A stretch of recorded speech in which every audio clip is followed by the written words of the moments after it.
কেবল স্বপ্নের মধ্যে যেতে পারি আমি তোমার নিকটে। তাছাড়া তোমার কাছে পৌঁছবার আর কোনো পথ খোলা নেই। সম্ভাব্য সকল রাস্তা অবরুদ্ধ। নৌ বা বিমান পথে সতত প্রহরা, স্থলপথ জুড়ে অনেক আগেই ঘন কাঁটাতার। এখন দেখছি আমাদের দুজনের মাঝে লক্ষ কোটি মাইল দূরত্ব।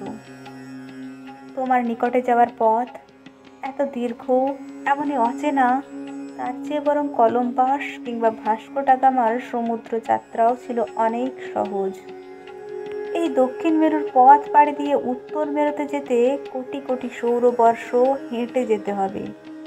নৌপথে সেখানে যেতে পৃথিবীর সব কটি মহাসাগর পাড়ি দিতে হবে কয়েক লক্ষ বার। দ্রুততম মহাশূন্য জানেও এই দূরত্ব পেরোতে গেলে লেগে যাবে আরও অনেক জীবন। কেবল ঘুমের মধ্যে তোমার দু চোখে স্বপ্ন হয়ে যেতে পারি আমি।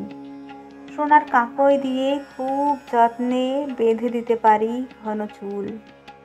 সহজে দেখতে পারি তোমার কোমল পায়ে কোথায় ফুটেছে ঠিক কাঁটা, ছড়ে গেছে কয়টি আঙুল। দুই ওষ্ঠে শুষে নিতে পারি সব রক্ত, পুঁজ, বিষ। কেবল সেখানে হাত ধরে পাশাপাশি বসতে পারি পার্কের ছায়ায় কিংবা নির্জন লেকের ধারে কোনো মৌন রেস্তোরাঁয়।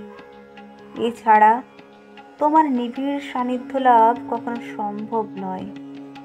তোমার আমার নিভৃতে বসার মতো এতটুকু নির্জনতা নেই এ শহরে।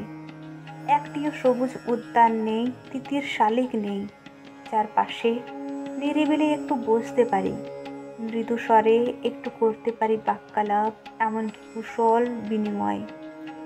এই সমস্ত দূরত্ব আর বাধার প্রাচীর ভেদ করে কেবল স্বপ্নের মধ্যে অনায়াসে যেতে পারি আমি তোমার নিকটে।